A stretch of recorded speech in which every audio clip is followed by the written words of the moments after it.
శుభోదయం అందరికీ. ఎలా ఉన్నారు అందరూ? నేనైతే చాలా బాగున్నానండి. మీరు కూడా చాలా బాగుండాలని అయితే ఆ భగవంతుని అయితే మనస్ఫూర్తిగా వేడుకుంటున్నాను ఫ్రెండ్స్. అందరికీ కార్తీక పౌర్ణమి శుభాకాంక్షలు అండి. ఇక మీకు తెలిసిందే కదా, కార్తీక పౌర్ణమి రోజు చాలామంది 365 వత్తులు అయితే వెలిగిస్తారండి. కార్తీక మాసం అత్యంత విశేషమైన మాసం అండి. కార్తీక మాసంను కార్తీక పౌర్ణమిని త్రిపుర పౌర్ణమి అని కూడా అంటారు. దామోదరకి చాలా ఇష్టమైనది, అలాగే శివునికి కూడా ఇష్టమైన మాసం అండి.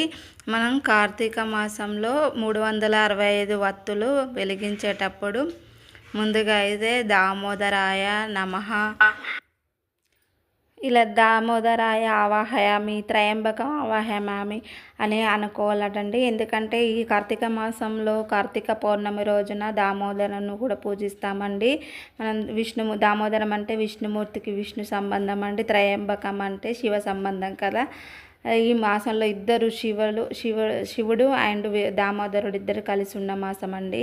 అందుకనే మనం ముందుగా అయితే వెలిగించేటప్పుడు, వెలిగించే ముందైనా వెలిగించిన తర్వాత అయినా దామోదరం ఆవాహయామి, త్రయంబకం ఆవాహయామి అని అనుకొని అందులో మనం వెలిగించిన తర్వాత ఒక పుష్పం, అక్షంతలు ఇలా వేసి నమస్కారం అయితే చేసుకోవాలండి.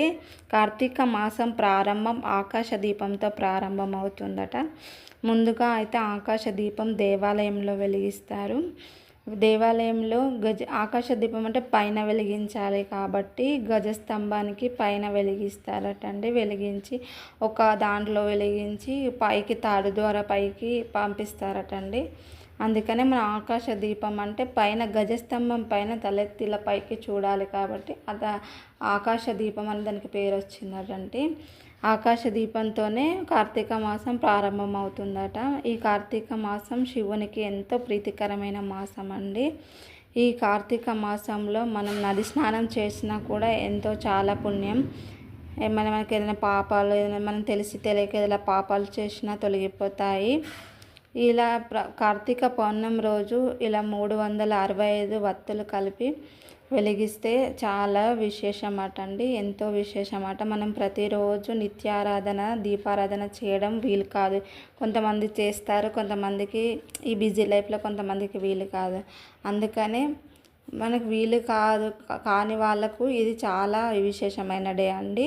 365 రోజులు మనం వెలిగించలేం కాబట్టి ఈ ఒక్క రోజు వెలిగిస్తే మాత్రం ఆ సంవత్సరం మొత్తం వెలిగించిన పుణ్యం అయితే మనకు వస్తుందట అండి.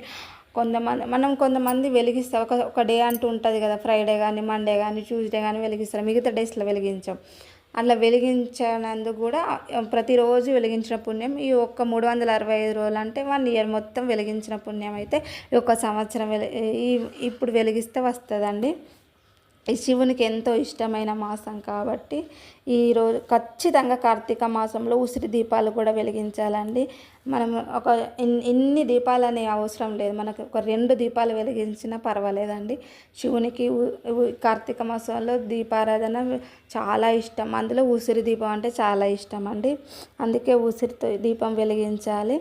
ఉసిరి చెట్టు కింద భోజనం చేసిన ఎంతో పుణ్యం అండి.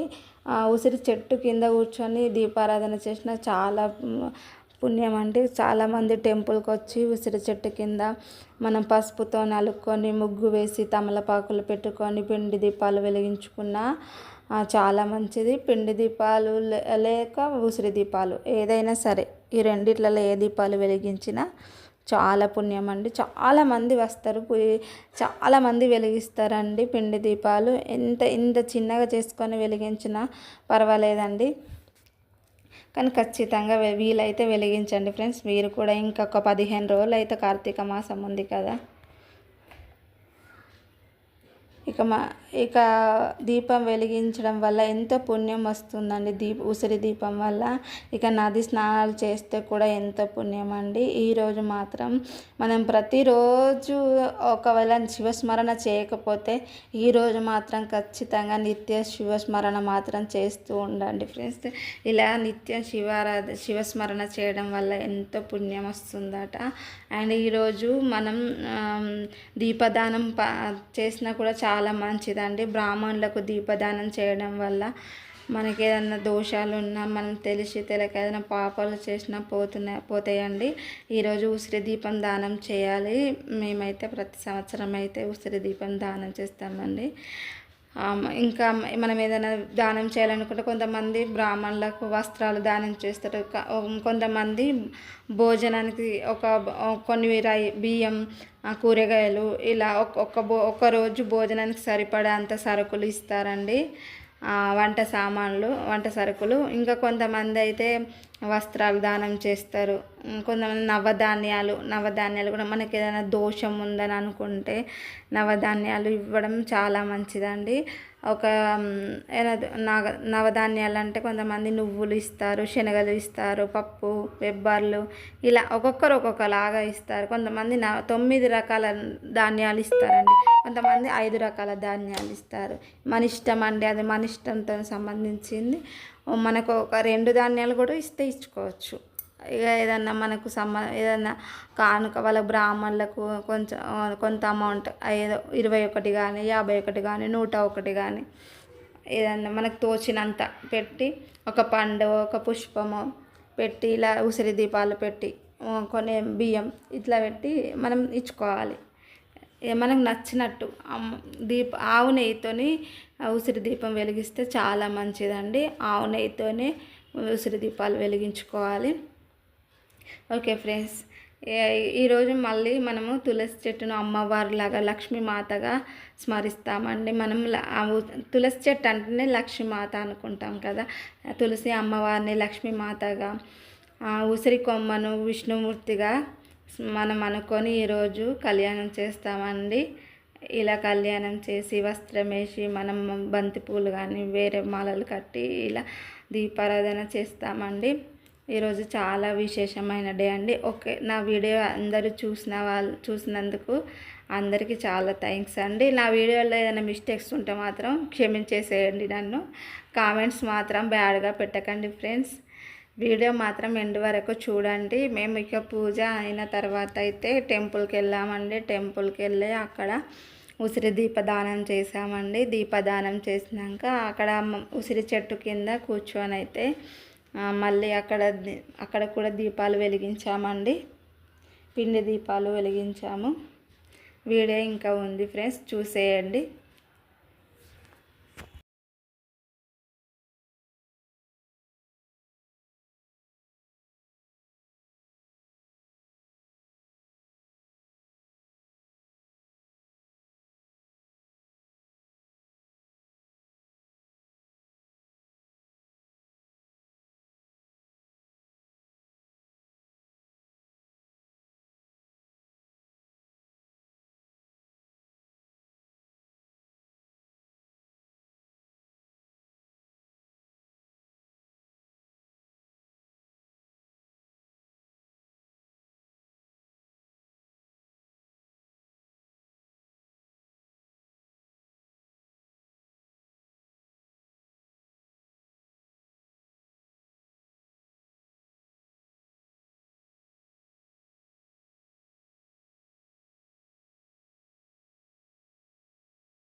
అందరి హ్యాపీ కార్తీక శుభాకాంక్షలు ఫ్రెండ్స్.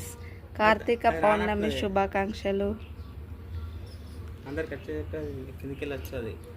అందరూ ఆయురారోగ్యాలతో చల్లగా అష్టైశ్వర్యాలతో ఉండాలని అయితే కోరుకుంటున్నారండి. ఇక మా పౌర్ణమి పూజ అయితే కంప్లీట్ అయిందండి. ఇక టెంపుల్కి వెళ్ళాలి ఫ్రెండ్స్.